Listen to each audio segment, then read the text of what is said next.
सारे अपनी अनंत किरणें पाए सब सारे उन शक्तियों की माला हमारे गले में डाले बाबा तुम हमारे ओ बाबा प्यारे प्यारे।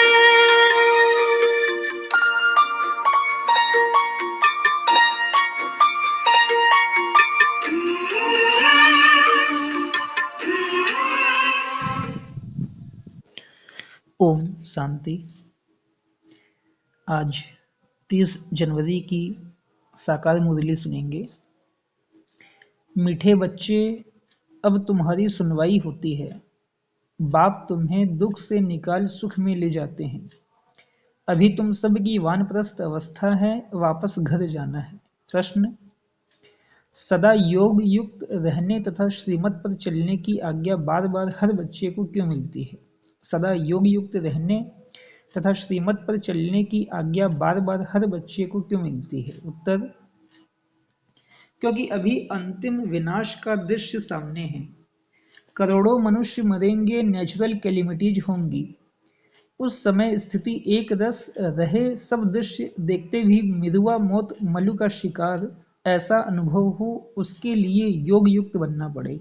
श्रीमत पर चलने वाले योगी बच्चे ही मौज में रहेंगे। उनकी बुद्धि में रहेगा कि हम तो पुराना शरीर छोड़ अपने स्वीट होम में जाएंगे। ओम शांति।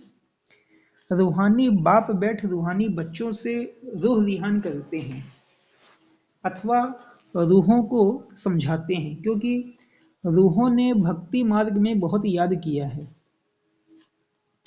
सब आशिक हैं एक मासूक के, उस मासूक शिव बाबा का चित्र बना हुआ है। उनको बैठ पूजते हैं। उनसे क्या मांगने चाहते हैं वह पता नहीं है। पूजते तो सब हैं, शंकराचार्य भी पूजा करते हैं। सब उनको बड़ा समझते हैं। भले धर्म स्थापक हैं, परंतु वह भी पुनर्जन्म लेते लेते नीचे उतरते हैं। अभी सब पिछाड़ी के जन्म में आकर पहुंचे हैं। बाबा कहते हैं तुम छोटे बड़े सब की वानप्रस्थ अवस्था है। मैं तुम सब को वापस ले जाता हूँ। मुझे बुलाते ही हैं कि पतित दुनिया में आओ। कितना रिगार्ड रखते हैं। पतित दुनिया पराये राज्य में आओ। जरूर दुखी होंगे तब तो बुलाएंगे। गाया जाता है दुख हरता सुख करता तो जरूर छी पुरानी दुनिया, पुराने शरीर में आना पड़े, वह भी तमो प्रधान शरीर में। सतो प्रधान दुनिया में मुझे कोई याद भी नहीं करता। ड्रामा अनुसार सबको मैं सुखी बना लेता हूँ। बुद्धि से काम लेना है कि सतयुग में जरूर आदि सनातन देवी देवता धर्म होगा, और सत्संगों में तो सिर्फ शास्त्र पढ़ते पढ़ते नीचे उतरते जाते हैं। दलदल में पड़ने वाले दुखी होते हैं। यह है ही दुख धाम, वह है सुख धाम। बाप कितना सहज करके समझाते हैं, क्योंकि बेचारी अबलाएं कुछ भी नहीं जानती हैं। कोई को भी यह पता नहीं है कि फिर वापस भी जाना है या सदैव पुनर्जन्म लेते ही रहना है। अभी तो सब धर्म वाले हैं। पहले पहले स्वर्ग था तो एक ही धर्म था। सारा चक्र तुम्हारी बुद्धि में है। कोई और की बुद्धि में यह बातें रह न सकें, वह तो कल्प की आयु ही लाखों वर्ष कह देते हैं। इसको कहा जाता है घोर अंधियारा। ज्ञान है घोर सोझरा। अभी तुम बच्चों की बुद्धि में रोशनी है। तुम कोई मंदिर आदि में जाएंगे तो तुम कहेंगे हम शिव बाबा के पास जाते हैं, यह लक्ष्मी नारायण हम बनते हैं। यह बातें और सत्संगों में नहीं होती। वह सब है भक्ति मार्ग की बातें। अभी तुम रचता और रचना के आदि मध्य अंत को जानते हो। ऋषि मुनि आदि कहते थे हम नहीं जानते हैं। तुम भी पहले नहीं जानते थे। इस समय सारे विश्व में भक्ति है। यह पुरानी दुनिया है। कितने ढेर मनुष्य हैं। सतयुग नई दुनिया में तो एक ही अद्वैत धर्म था, फिर होता है द्वैत धर्म। अनेक धर्मों में तालियां बजती हैं, सबकी एक दो में खिटखिट है। ड्रामा अनुसार उन्हों की पॉलिसी ही ऐसी है। किसको भी अलग करते हैं तो लड़ाई होती है, पार्टीशन होते हैं। मनुष्य बाप को न जानने के कारण पत्थर बुद्धि बन पड़े हैं। इस समय बाप समझाते हैं देवी देवता धर्म ही प्रायः लोप हो गया है। एक भी नहीं जिसको पता हो कि इन्हों का भी राज्य था। तुम अभी समझते हो हम देवता बन रहे हैं। शिव बाबा अभी हमारा ओबीडियंट सर्वेंट बना है। बड़े आदमी हमेशा चिट्ठी लिखते हैं तो नीचे लिखते हैं ओबीडियंट सर्वेंट। बाप भी कहते हैं हम ओबीडियंट सर्वेंट हैं तो दादा भी कहते हैं हम ओबीडियंट सर्वेंट हैं। हम फिर 5000 वर्ष के बाद हर कल्प के पुरुषोत्तम संगम युग में आता हूँ। बच्चों की आकर सेवा करता हूँ। मुझे कहते हैं दूर देश के रहने वाला। इनका भी अर्थ नहीं जानते। इतने शास्त्र आदि पढ़ते हैं परंतु अर्थ नहीं समझते। बाप आकर सब वेदों शास्त्रों का सार समझाते हैं। तुम बच्चे जानते हो कि इस समय रावण राज्य है। मनुष्य पतित बनते जाते हैं। यह भी ड्रामा बना हुआ है। तुम बच्चों को दोजक से निकाल बहिश्त में ले जाते हैं। उनको ही गार्डन ऑफ अल्लाह कहते हैं। कलयुग में है कांटों का जंगल। संगम युग पर फूलों का बगीचा बन रहा है। फिर वहां सतयुग में तुम सदा सुखी रहते हो। एवर हेल्दी एवर वेल्दी बन जाते हो। आधा कल्प सुख फिर आधा कल्प दुख। यह चक्र फिरता ही रहता है। इनकी इंड होती नहीं है। सबसे बड़ा बाप आते हैं सबको शांति धाम सुख धाम में ले जाते हैं। तुम जब सुख धाम में जाते हो तो बाकी सब शांति धाम में रहते हैं। आधा कल्प है सुख का आधा कल्प है दुख का। उनमें भी सुख जास्ती है। अगर आधा आधा होता तो टेस्ट क्या आएगी। भक्ति मार्ग में भी बहुत धनवान थे। अभी तुमको याद आता है कि हम कितने धनवान थे। बहुत धनवान जब देवाला मारते हैं तो याद आता है कि हमारे पास क्या क्या था, कितना धन था। बाप समझाते हैं भारत साहूकार था, पैराडाइज था। अब देखो कितना गरीब है। गरीबों पर ही रहम पड़ता है। अब एकदम कंगाल बन पड़े हैं। भीख मांग रहे हैं। जो साल्वेंट थे अब इन साल्वेंट बन पड़े हैं। यह भी नाटक है। बाकी जो भी धर्म आते हैं वह बाई प्लॉट है। कितने धर्म के मनुष्य वृद्धि को पाते रहते हैं। भारतवासियों के ही 84 जन्म हैं। भारतवासियों के ही 84 जन्म हैं। एक बच्चे ने और धर्मों का हिसाब किताब निकाल कर भेजा था, परंतु जास्ती इन बातों में जाने से कोई फायदा नहीं। यह भी वेस्ट ऑफ टाइम हुआ। इतना समय अगर बाप की याद में रहते तो कमाई होती। अपनी तो मुख्य बात है हम पूरा पुरुषार्थ कर विश्व का मालिक बने। बाप कहते हैं तुम ही सतो प्रधान थे, तुम ही तमो प्रधान बने हो। 84 जन्म भी तुमने लिए हैं। अब फिर वापस चलना है। बाप से वर्षा लेना है। तुमने आधा कल्प बाप को याद किया। अब बाप आए हैं तुम्हारी सुनवाई होती है। बाप फिर से तुमको सुख धाम में ले जाते हैं। भारत के उत्थान और पतन की भी जैसे एक कहानी है। अब यह है पतित दुनिया। संबंध भी पुराना है। अब फिर से नए संबंध में चलना है। इस समय एक्टर्स सब हाजिर हैं। इनमें कोई फर्क नहीं पड़ सकता है। आत्मा तो अविनाशी है। कितनी ढेर आत्माएं होंगी, उनका कभी विनाश नहीं होता। इतनी करोड़ों आत्माओं को पहले तो वापस जाना है। बाकी शरीर तो सबके खत्म हो जाते हैं, इसलिए होलिका भी मनाते हैं। तुम जानते हो हम सो पूज्य थे फिर पुजारी बने। अब फिर पूज्य बनते हैं। वहां यह नॉलेज नहीं होगी, ना यह शास्त्र आदि होंगे। सब खत्म हो जाएंगे। जो योग युक्त होंगे, श्रीमत पर चलने वाले होंगे, वह सब कुछ देखेंगे। कैसे अर्थक्वेक में सब खलास होता है, अखबारों में भी पढ़ता है। कैसे गांव के गांव खत्म हो जाते हैं। बॉम्बे पहले इतनी नहीं थी। समुद्र को सुखाया फिर समुद्र हो जाएगा। यह मकान आदि सब कुछ नहीं रहेगा।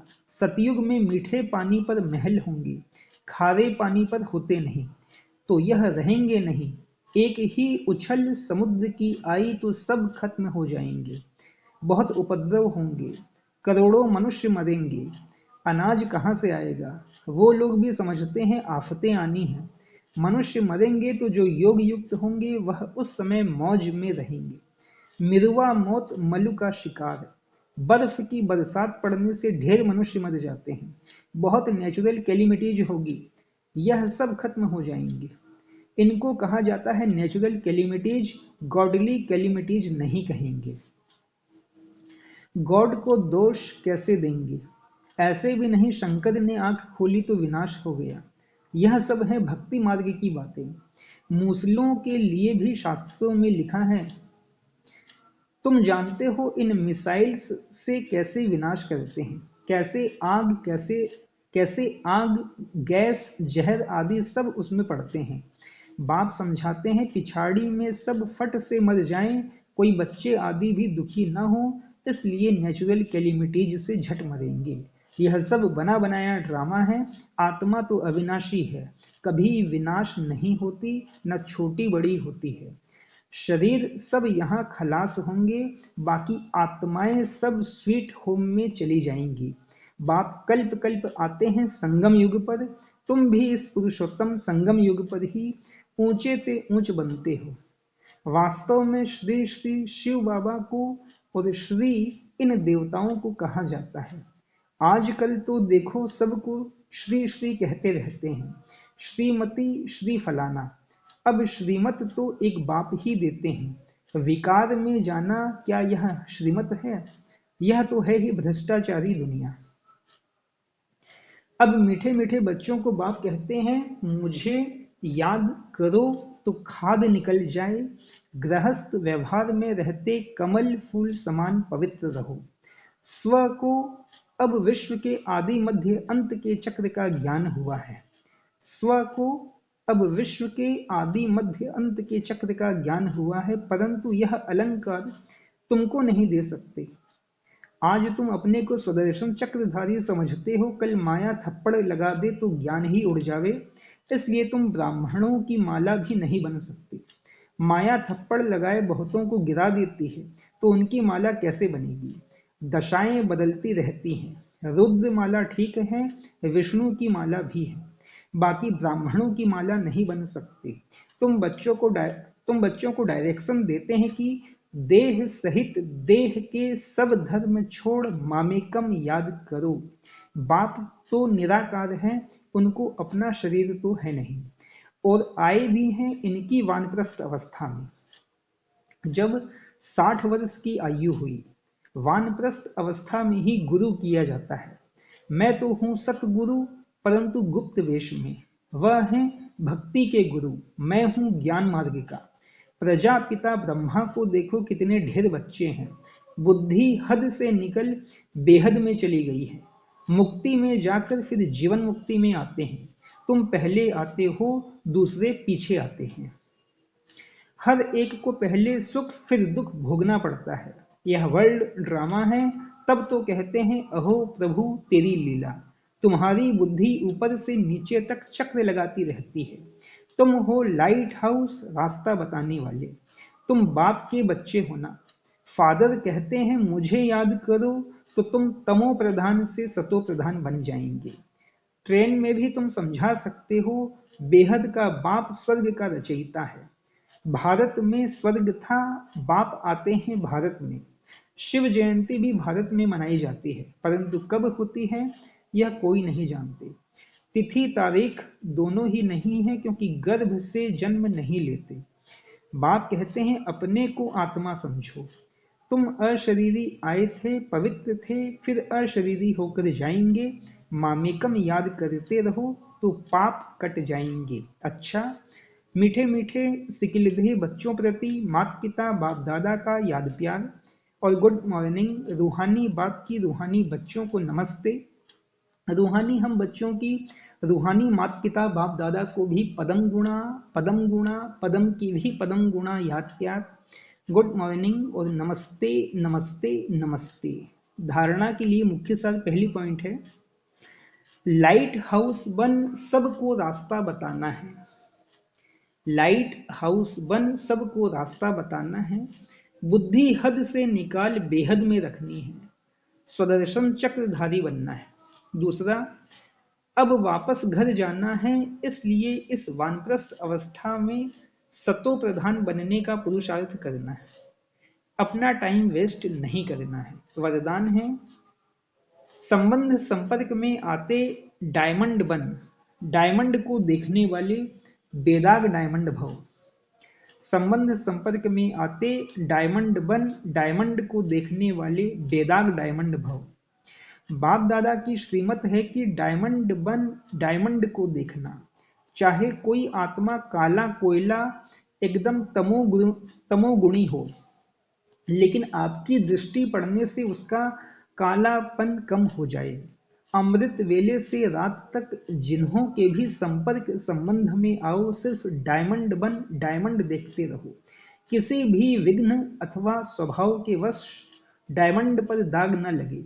चाहे अनेक प्रकार की परिस्थितियों के विघ्न आए, लेकिन आप ऐसे पावरफुल बनो जो उसका प्रभाव न पड़े। स्लोगन: मन और बुद्धि को मनमत से सदा खाली रखने वाले ही आज्ञाकारी हैं। मन और बुद्धि को मनमत से सदा खाली रखने वाले ही आज्ञाकारी हैं। अव्यक्ति साइलेंस द्वारा डबल लाइट फरिश्ता स्थिति का अनुभव करो। आज 30 जनवरी की पॉइंट है। जैसे अंतरिक्ष यान वाले ऊंचे होने के कारण सारे पृथ्वी के जहां के भी चित्र खींचने चाहें खींच सकते हैं, ऐसे साइलेंस की शक्ति से अंतर्मुखता की गुफा में बैठकर साइलेंस की गहरी अनुभूति करो। यह अनुभूति डबल लाइट फरिश्ता बना देगी। अच्छा, ओम शांति।